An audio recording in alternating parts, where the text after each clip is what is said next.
তালবীজ বপন এটা পরিবেশের ভারসাম্য রক্ষার জন্য অনেক গুরুত্বপূর্ণ। অতিবৃষ্টি, অনাবৃষ্টি, বজ্রপাত যেটা আমাদের প্রাকৃতিক দুর্যোগ। আল্লাহ তাআলা বলেন, জাহারাল ফাসাদু ফিল বাররি ওয়াল বাহর বিমা কাসাবাত আইদিন নাস। জলস্থলে যত প্রাকৃতিক বিপর্যয় এটা আমাদের দুই হাতের সম্পদ।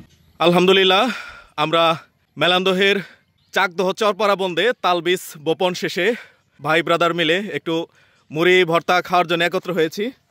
তো আমাদের মাঝে উপস্থিত হয়েছেন বিশিষ্ট বক্তা, শিক্ষক, উপস্থাপক এবং আবৃত্তি শিল্পী জনাব মুখলেসুর রহমান ভাই।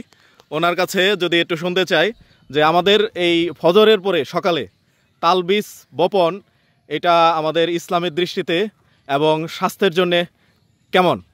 জি, আসসালামু আলাইকুম রহমতুল্লাহ। তালবীজ বপনের আজকের যারা সম্মানিত যোদ্ধাবৃন্দ রয়েছেন, আমি আপনাদেরকে আন্তরিক মোবারকবাদ এবং প্রাণঢালা অভিনন্দন জানাই।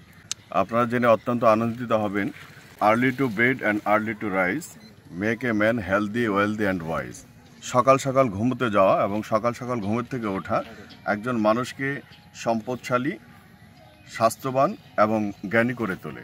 আর ইসলাম যত দ্রুত ঘুমাতে, এশার নামাজের পরে ঘুমাতে এবং ফজরের সময় উঠে দৈনন্দিন কার্যক্রম পরিচালনা করতে, সেই দৃষ্টিকোণ থেকে যারা প্রকৃতিপ্রেমী এবং তালবীজ বপনের সংগ্রামী সহযোদ্ধা যারা রয়েছেন, সকালে ফজরের নামাজ পড়ে যে মহৎ কাজ করেছেন, এজন্য আন্তরিক মোবারকবাদ জানাই।